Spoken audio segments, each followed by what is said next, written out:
오늘 우리 주시는 말씀 보겠습니다. 욥기 1장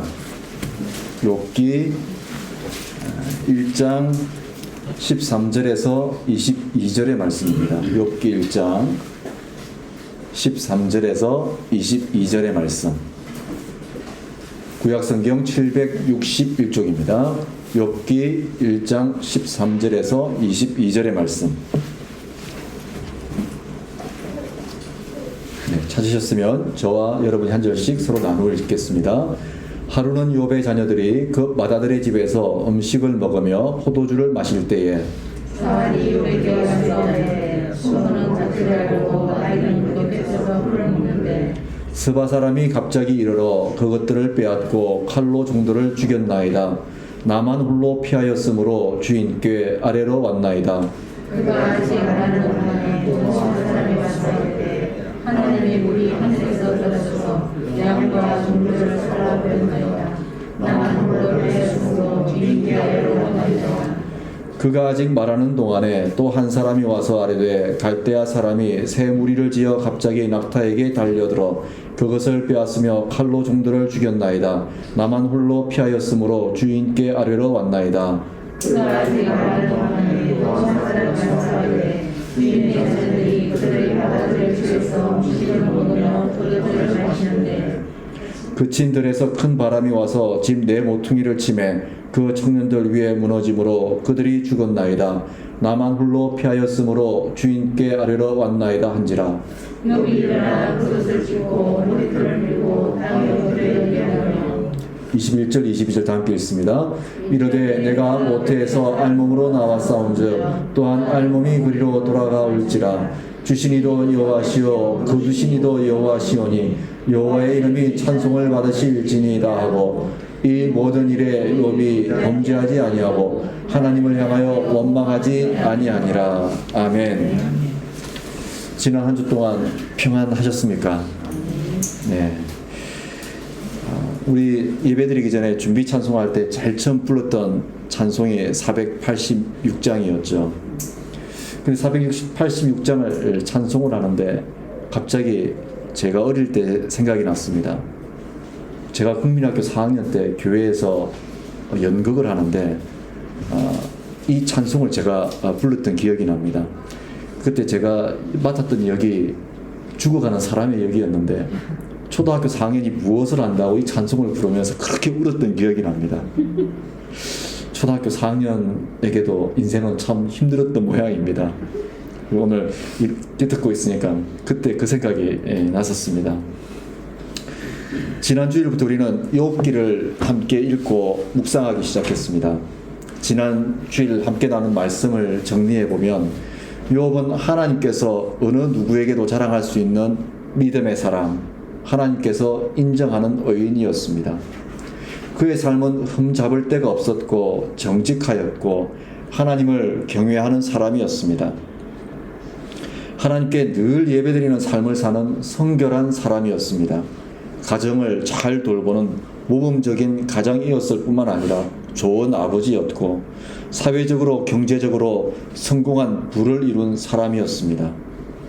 아무런 죄가 없는 차원을 넘어 하나님의 마음에 아주 합한 훌륭한 신앙인이었습니다.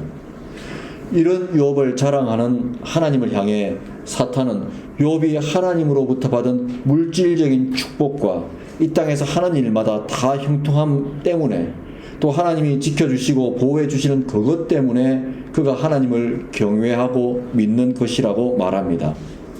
한마디로 사탄은 욥의 신앙을 귀복신앙이라고 평가하고 있습니다. 그렇기 때문에 욥에게서 모든 것을 빼앗으면 하나님을 원망하고 반드시 욕할 것이라고 사탄은 확신합니다. 그러나 하나님은 욥이 하나님을 배신하지 않을 것이라 믿었기에 하나님은 사탄에게 욥의 신앙, 욥의 믿음을 확인해 볼 수 있는 기회를 허락합니다. 우리에게 무엇을 교훈합니까? 믿음이 있다고 해서 고난과 시험이 없는 것이 아니라 오히려 믿음 때문에 우리에게 시험과 고난이 닥칠 수 있음을 의미합니다. 바로 우리의 믿음을 시기 질투하는 사탄 때문에 그렇습니다. 사탄은 끊임없이 우리의 믿음을 넘어뜨리려고 사자처럼 우리 곁을 서성이고 있으며 기회만 있다면 시도한다는 사실을 오늘 성경은 우리에게 보여주고 있습니다. 그러나 이러한 사탄의 시험, 고난을 믿음, 신앙의 관점으로 해석한다면 우리의 믿음과 신앙, 하나님을 향한 우리의 마음을 증명할 수 있는 진짜 기회가 된다는 사실입니다. 이런 극한 시험을 통과한 믿음의 조상이 아브라함이었습니다. 우리가 기억하는 모리아산에서의 시험, 또 성경에 나오는 요셉이 그러했습니다. 또 예수님도 마찬가지였습니다. 그러므로 믿음의 사람들에게 시험, 고난이라고 하는 것은 나의 잘못이나 죄로 인하여 받게 되는 단순한 징벌적인 개념이 아닙니다. 우리의 믿음 시기 질투하는 사탄으로부터 비롯되는 것이라고도 볼 수 있으며 믿음을 가진 우리에게는 우리의 믿음을 증명할 수 있는 기회가 된다는 사실입니다. 그렇기 때문에 우리 삶 속에서 어느 날 갑자기 고난이나 위기가 찾아온다면, 시험이 찾아온다면 우리는 어떻게 해석을 해야 할까요? 하나님께서 나를 인정해 주고 계시는구나. 이 시험과 고난을 감당할 만한 인물이 나이기 때문에 하나님께서 주셨구나. 이것이 바로 신앙인의 태도가 아닌가라는 생각이 듭니다. 이런 믿음의 삶을 사는 저와 여러분이 되기를 간절히 소원합니다. 우리 한번 따라해 볼까요? 고난에 놀라지 말고 시험에 두려워하지 말자. 오늘은 지난주에 이어서 13절에서 22절의 말씀을 함께 묵상해 보기를 원합니다. 우리 13절에서 15절의 말씀 다시 한번 읽겠습니다. 시작. 하루는 욥의 자녀들이 그 맏아들의 집에서 음식을 먹으며 포도주를 마실 때에 사환이 욥에게 와서 아뢰되 소는 밭을 갈고 나귀는 그 곁에서 풀을 먹는데 스바 사람이 갑자기 이르러 그것들을 빼앗고 칼로 종들을 죽였나이다. 나만 홀로 피하였으므로 주인께 아래로 왔나이다. 아멘. 무슨 일이 일어났습니까? 한가롭게 평안을 누리던 어느 날이었습니다. 아무 일도 일어나지 않을 것 같고 늘 다른 날과 같이 평안했던 어느 날 스바 사람이 나타나서, 이 스바 사람들은 보통 이 무역을 하던 대상들을 의미합니다. 이 스바 사람들이 나타나서 갑자기 종들을 죽이고 소와 나귀를 빼앗아 갔다는 소식이 욥에게 들려옵니다. 그런데 말이 채 끝나기도 전에 또 다른 사람이 찾아와서 하늘에서 천둥, 번개, 낙뢰가 떨어져서 양과 종들을 불살라버렸다는 충격적인 소식을 전합니다. 그런데 이 소식을 전하는 말이 또 채 끝나기도 전에 찾아와서 갈대아 사람들이 종들을 죽이고 낙타를 빼앗아 갔다고 말합니다. 엄청난 경제적 손실이 지금 욥에게 닥쳐왔습니다. 경제적 손실뿐만 아니라 그와 함께 일하던 동료들이 어느 날 갑자기 큰 재앙으로 다 죽게 되었습니다. 그런데 이 소식을 전하는 말이 채 끝나기도 전에 더욱 큰 충격적인 소식이 그들에게, 욥에게 들려옵니다. 어떤 소식이었습니까? 18절 19절의 말씀 다 함께 읽습니다. 시작. 그가 아직 말하는 동안에 또 한 사람이 와서 아뢰되 주인의 자녀들이 그들의 맏아들의 집에서 음식을 먹으며 포도주를 마시는데 거친 들에서 큰 바람이 와서 집 네모퉁이를 치매 그 청년들이 위에 무너짐으로 그들이 죽었나이다. 나만 홀로 피하였으므로 주인께 아래로 왔나이다 한지라. 이 청년들이 누구였습니까? 욥의 자녀들이었습니다. 욥의 자녀들이 그것도 자연재해로 어느 날 갑자기 모두 다 죽는 아주 충격적인 일이 일어났습니다. 하나님 앞에서 성결하게 키워온 자녀들, 늘 기도와 예배로 믿음으로 키워온 자녀들이 집이 무너지는 재앙으로 인해 모두 죽는, 일어나서는 안 될 비극적인 사건이 일어났습니다. 이런 사건 앞에서 여러분이라면 어떻게 하시겠습니까? 사실 재산이야 잃어버리면 또 벌면 되죠.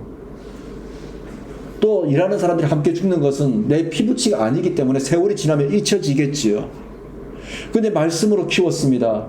하나님의 울타리 안에서 키웠습니다. 하나님께서 끝까지 보호해 주실 줄 알았습니다. 언제나 하나님께서 지켜주시고 언제나 하나님께서 내 아이들과 내 자식들과 함께하며 지켜주실 줄 알았는데 다른 사람에 의해서도 아니고 어느 날 갑자기 예상치 못한 바람이 불어서 집에 내 모퉁이 기둥이 무너져서 그것도 한 명도 아니고 두 명도 아니고 모든 자녀를 잃는 이 끔찍한 사건 앞에서 우리는 어떤 말을 해야 할까요? 우리는 어떻게 표현할 수 있을까요? 이 아픔을. 도대체 욥이 무슨 죄가 있으며 욥의 자녀들이 욥의 사람들이 무슨 죄가 있기에 이런 일이 일어났을까요? 어떻게 이해하고 받아들여야 할까요? 아무리 시험이고 고난이라고 하지만 너무나 가혹합니다. 정말 사탄이라는 존재는 우리의 사정을 헤아려 주지 않는 듯합니다. 순차적으로 일어난 것도 아니죠. 어느 날 평안했던 하루 동안에 일어난 일입니다. 할 수만 있다면 우리를 철저히 무너뜨리고 넘어지게 하여 다시 일어설 수 없게 만들고자 하는 존재가 바로 사탄입니다. 어둠의 권세가 이처럼 강합니다, 여러분. 우리의 입술을 통해 하나님의 사랑을 부정하게 만들려고 최선을 다하는 것이 사탄임이 분명합니다. 욥에게 이 하루는 그의 인생에서 가장 충격적이며 되돌릴 수만 있다면 정말 되돌리고 싶은 하루였을 것입니다. 이러한 상황 속에서 욥이 하나님을 욕하고 원망한다고 해도 우리는 하나님 믿는 백성이 어떻게 그럴 수 있냐고, 신앙이 그 정도의 수준밖에 안 되냐고 말할 수 없을 것입니다. 누가 욥을 그렇게 말한다고 해서 비난할 수 있겠습니까? 오히려 욥이 하나님을 원망하고 욕을 한다면 우리는 그저 그 옆에서 함께 그 울부짖음에 함께 공감해 줄 수밖에 없을 것입니다. 함께 울어주는 것 외에는 할 수 있는 것이 아무것도 없을 것 같습니다. 아니 어쩌면 어떻게 욥에게 이런 일이 일어나도록 내버려 두셨냐고 하나님을 함께 원망하고 욕하는 것이 정상적이며 상식일지도 모르겠습니다. 정말 그게 당연한 것 아니겠습니까, 여러분? 그런데 20절의 말씀을 보십시오. 함께 읽겠습니다. 시작. 욥이 일어나 겉옷을 찢고 머리털을 밀고 땅에 엎드려 예배하며. 욥이 감당할 수 없는 고통에 겉옷을 찢고 슬픔을 이기지 못해 스스로 머리카락을 밀어버렸습니다. 그에게 극한의 고통과 아픔, 감당할 수 없는 슬픔이 찾아왔음을 보여주는 대목이죠. 그런데 여기서 중요한 게 있습니다. 그가 예배를 드렸다는 것만큼 중요한 게 있습니다. 하나님을 비난하고 원망하는 말을 쏟아내는 것이 아니라 땅에 엎드려 하나님을 예배했다는 것도 중요하지만 더욱 중요한 것은 욥이 침묵했다는 사실입니다. 20절의 말씀을 보면 욥이 일단 침묵했습니다. 먼저 침묵했다는 사실에 우리는 주목해야 합니다. 욥이 무엇 때문에 침묵했을까요, 여러분? 우리는 이와 같은 고통과 고난을 당하게 되면 우리의 감정을 말을 통해서 어떻게든 쏟아내려고 합니다. 그런데 욥은 무엇 때문에 침묵했을까요? 욥이라고 해서 욕하고 비난하고 싶지 않았을까요? 저의 생각입니다만 아마도 욥에게도 순간적으로 하나님을 비난하고 원망하고 싶은 마음과 생각이 찾아왔을 것입니다. 그리고 세상이 다 듣고 남을 정도로 울부짖으며 하나님 나한테 왜 이러냐고, 왜 이렇게 하시냐고 소리치고 또 소리치고 싶었을 것입니다. 그런데 욥은 자신의 고통스러운 감정에 믿음을 빼앗기지 않으려고 그가 할 수 있는 온 힘을 다해 그의 혀를 다스리며 침묵했다고 저는 생각합니다. 오히려 욥은 자신의 감정을 따라 고통스러운 감정을 쏟아내기보다는 침묵을 선택한 것입니다. 욥은 침묵함으로 자신의 감정보다는 믿음을 선택한 것이라고 생각합니다. 감정을 따라 말하고 행동하는 것은 쉽지만 그것을 억누르고 절제하는 일은 결코 쉬운 일이 아닙니다. 그가 믿음을 선택했다는 것은 땅에 엎드려 하나님을 예배하였다는 말씀에서 그 근거를 찾을 수 있습니다. 극한의 고통 속에서 그에게 드렸던 예배, 그가 드렸던 예배 무엇을 의미할까요? 욥은 극한 상황 속에서 무엇을 근거로 예배드릴 생각을 했을까요? 아무 일이 없고 모든 것이 형통하며 감사할 일들이 많을 때는 예배드리면 기쁨이 됩니다. 또 예배를 드리는 것 자체가 어렵지 않습니다. 그런데 지금 욥의 상황은 그렇지 않음에도 불구하고 욥은 하나님을 향해 예배합니다. 욥이 우리에게 보여주는 것은 바로 완전한 믿음에 대한 정의죠. 정말 놀라운 모습입니다. 믿음이란 그럼에도 불구하고 믿는 것임을 보여주는 것입니다. 빛과 어둠을 모든 것을 주관하시는 하나님의 완전하심을 인정하며 전능하신 하나님의 손길에 내 인생이 온전하게 주관되고 있기 때문에 우리의 이성과 머리로는 이해할 수 없다 할지라도 주어진 삶의 모든 상황이 하나님의 섭리 가운데 있음을 인정하는 믿음, 그 믿음을 지금 우리에게 보여주고 계신 것이죠. 감정을 이기는 믿음, 그럼에도 불구하고 하나님께서 이 또한 하나님 안에 있다는 것을 믿는 믿음, 이 모든 것이 하나님으로부터 비롯되었음을 인정하는 믿음. 그렇기 때문에 성경은 우리에게 하나님께 예배를 드리되 어떻게 드려야 한다고 말씀합니까? 기쁠 때만 예배 드리라고 말씀하지 않습니다. 감사할 것이 있을 때만 예배 드리라고 말씀하지 않습니다. 말과 입술을 통해 평안함을 기뻐하며 드리는 예배만을 말씀하는 것이 아니라 성경에서 말씀하는 예배는 어떤 경우에도 우리의 전 존재, 우리의 몸을 거룩한 살아있는 제물로 드리는 영적인 예배를 드리라고 말씀하고 있습니다. 성경 어디를 찾아봐도 하나님께서 원하시는 예배가 물질적인 예배도 아니고 혼적인 예배도 아니고 감정에 기초한 예배가 아닙니다. 하나님께서 원하시는 예배는 영적인 예배죠. 로마서 12장 1절에서 그렇게 말씀하고 있고 요한복음 4장 23절에서도 예배는 감정이 아니라 영과 진리로 드려져야 한다고 말씀하고 있습니다. 욥은 우리에게 삶의 어떤 형편에도 불구하고 무엇을 선택하는 것이 믿음인지를 보여주고 있습니다. 감정이 아니라 믿음을, 원망과 분노의 울부짖음이 아니라 예배를 선택하는 것이 믿음임을 보여주고 있습니다. 그렇다면 좀 더 현실적으로 우리 접근해 보기 원합니다. 욥이 이렇게 감정이 아니라 믿음과 예배를 선택할 수 있는 놀라운 의지는 무엇으로부터 비롯되었을까요? 도대체 욥은 어떤 사람이었기에, 어떤 신앙관을 가지고 있었기에 이런 엄청난 재앙 속에서, 이런 엄청난 고통 속임에도 불구하고 예배를 선택할 수 있었을까요? 우리 같으면, 저 같으면 감정을 먼저 선택했을 것 같습니다. 아무리 목사라지만 이런 엄청난 재앙 앞에서, 그것도 오늘 아무 예고 없이 찾아온 재앙 앞에서 어떻게 하나님을 먼저 예배할 수 있고 침묵할 수 있었을까요? 여러분이라면 가능하시겠습니까? 여러분이라면 쉽게 하실 수 있을 것 같습니까? 욥이 바로 하나님으로부터 인정받았던 것은 그가 평소에 합당한 신앙관을 가지고 있었기 때문입니다. 하나님 보시기에 합당한 신앙관. 그의 신앙관은 어떤 신앙관이었을까요? 우리 다 함께 21절의 말씀 다 함께 읽습니다. 시작. 이르되 내가 모태에서 알몸으로 나왔사온즉 또한 알몸이 그리로 돌아갈지라. 주신 이도 여호와시요 거두신 이도 여호와시오니 여호와의 이름이 찬송받으실지니이다 하고. 아멘. 21절은 욥의 신앙관을 말씀하고 있는 것이죠. 욥의 신앙 고백이죠. 욥은 이렇게 고백합니다. 내가 모태에서 알몸으로 나왔사온즉 또한 알몸으로 그리로 돌아갈 것입니다. 욥이 자기 존재를 어떻게 정의하고 있는지 말씀해주고 있습니다. 욥은 비록 이 땅에서 부자였고 하나님으로부터 받은 복이 큰 사람이었으며 세상에 인정하고 알아주는 훌륭한 사람이었지만 욥에게는 그것들이 살아가는 이유가 아니었습니다. 욥에게는, 다시 말해서 욥은 비록 두 발은 땅을 딛고 살아가는 삶을 살았지만 그가 갈망하고 삶의 근거를 두었던 것은 이 땅이 아니라 하나님 나라, 하나님의 품이었습니다. 하늘나라였습니다. 지금 그 고백하고 있는 거예요. 세상 사람들이 보기에는 모든 것을 가졌고 풍족하고 이 땅에서 그가 살아갈 만한 이유가 있는 것처럼 보였지만 욥이 진짜 살아가는 이유는 내가 하나님의 품으로 다시 돌아갈 것이다. 자기 존재를 영적으로 해석하고 있는 것이죠. 자기의 존재를 하나님관으로 해석하고 있는 것이죠. 하나님 안에서의 자기 존재를 정의하고 있는 것입니다. 그것을 상징하는 단어가 모태이며 그리로 돌아가는 것이 인생의 순리임을 고백하는 말씀이죠. 이 땅에 그 어떤 것도 영원히 손에 쥘 수 없으며 때가 되면 내려놓아야 할 내 것이 아님을 고백하는 것입니다. 내 생명조차도, 내 자녀조차도, 내가 가지고 있는 모든 재산조차도 사실은 내 것이 아니라는 것을 고백하는 것이죠. 어차피 나는 모태로부터 태어나서 다시 모태로 돌아갈 것이다. 이런 평소의 신앙이 그에게 훈련되어 있었기 때문에 어쩌면 그는 그의 감정을 이길 수 있었는지도 모르겠습니다.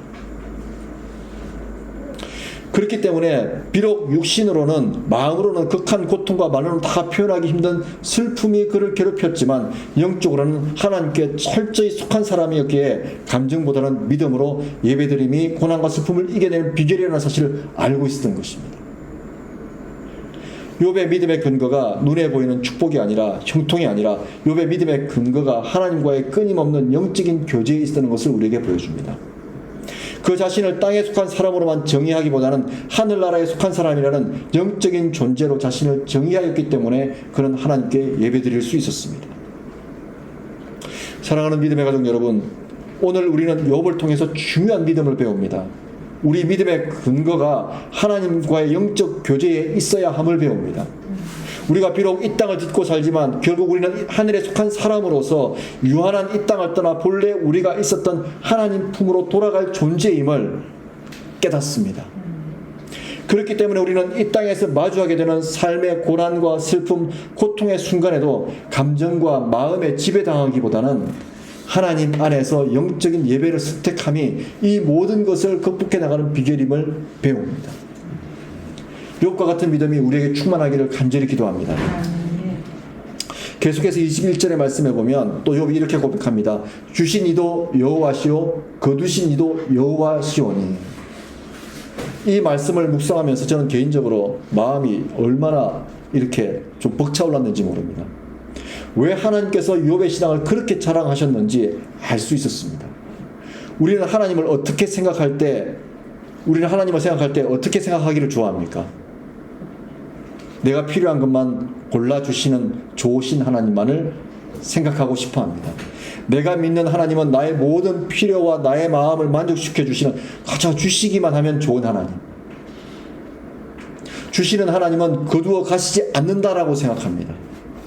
모든 것은 하나님의 소유라고 말하면서도 정작 우리는 우리의 소유권과 권리를 주장하는 데 익숙해져 있습니다. 하나님 이것만은 빼고 다 가져가셔도 됩니다. 하나님 이것만은 터치하지 마십시오.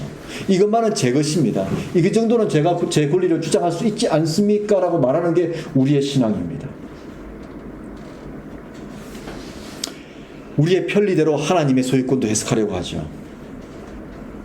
그래서 우리는 내가 잘 되고 나의 필요가 채워지는 것은 하나님의 은혜이며 내 믿음의 결과로 인정하면서 삶 속에서 찾아오는 어려움과 고난, 잃어버린 소유권과 권리에 대해서는 믿음의 여정이라고 생각하기보다는 하나님께서 나를 버리신 것은 아닌지, 하나님께서 나를 떠나신 것은 아닌지 의심하고 믿음의 길을 선택할 때가, 의심하고 믿음의 길을 선택하기보다는 불신의 길을 선택하려 하는 것이 일반적인 신앙의 모습이라고 해도 과언이 아닙니다. 오래전에 교회를 떠난 장로님 한 분을 알고 있었습니다. 오래전에 교회를 떠난 장로님 한 분을 알고 있었는데 그 장로님과 대화를 중에 장로님 왜 교회를 꼭 그렇게 떠나셔야 했습니까? 라고 했더니 그 장로님이 그런 말씀하시더라고요. 하나님이 다 가져가셔도 좋은데 나에게서 가져가지 말아야 할 유일한 하나를 가져갔다는 거예요. 그게 무엇이었냐면 자기의 외동 아들이었습니다. 그 아들을 데려가는 순간 본인은 하나님은 나를 버리셨고 나도 하나님을 버리겠다 하고 교회를 떠나셨다.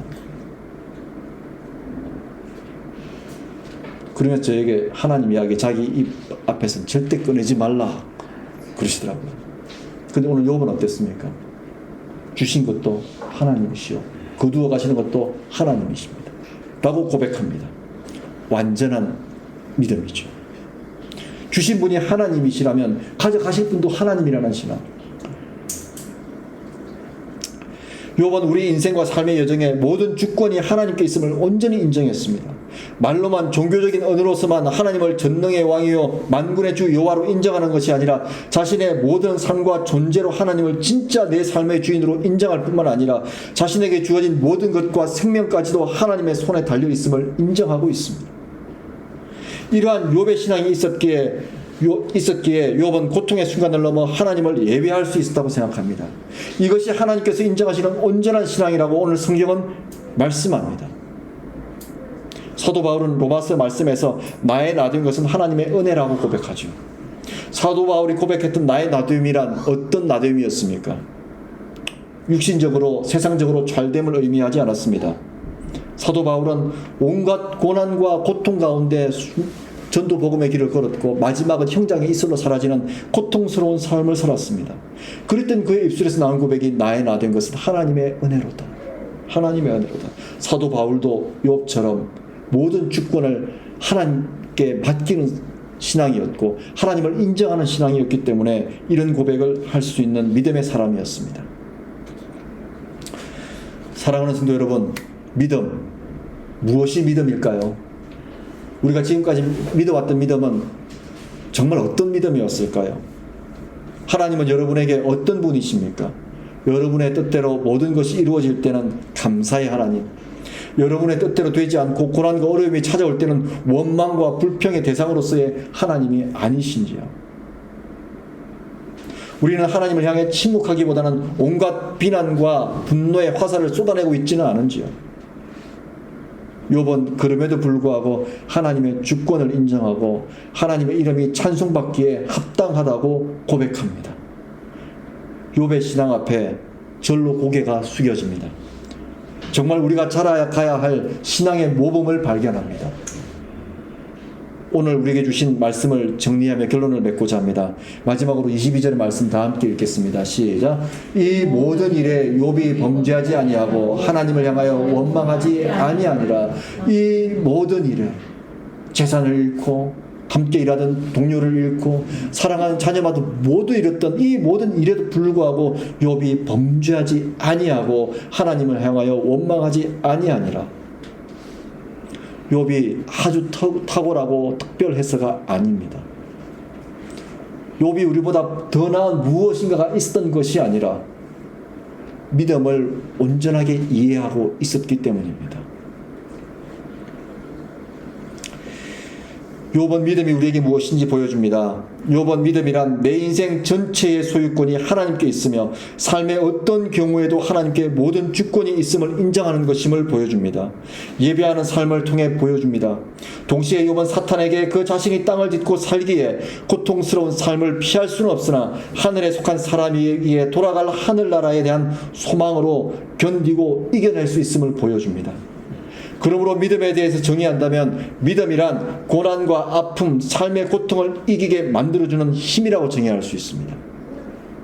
욥과 같은 신앙이 저와 여러분에게 있으므로 삶의 고난을 믿음을 증명할 기회로 만드는 저와 여러분이 되기를 간절히 기도합니다. 우리 한번 따라해볼까요? 믿음은 고난을 어려움을 이겨내는 힘이다. 이런 상상을 해보았습니다. 마지막으로 저는 이런 상상을 해보았습니다. 어제 저녁에 말씀 준비를 하고 나서 만약 욥에게 이러한 믿음이 없었다면 어땠을까? 결론 뻔하죠. 하나님을 원망하고 범죄했겠죠. 그래서 저는 욥기를 읽으면서 든 생각이 욥에게 믿음이 있어서 정말 다행이다. 욥에게 믿음이 있어서 정말 다행이다. 그리고 또한 우리 교회 가족들에게 믿음이 있어서 정말 다행이다라는 생각을 했습니다. 여러분에게 믿음이 있습니다. 그 믿음이 있다면, 우리의 욥과 같은 믿음이 있다면 어떤 고난과 어떤 시험도 이겨낼 수 있습니다. 완전한 믿음으로 삶의 고난과 시험, 어려움을 이겨내는 우리 모두가 되기를 간절히 기도합니다. 우리 교회가 되기를 간절히 기도합니다. 함께 기도하겠습니다.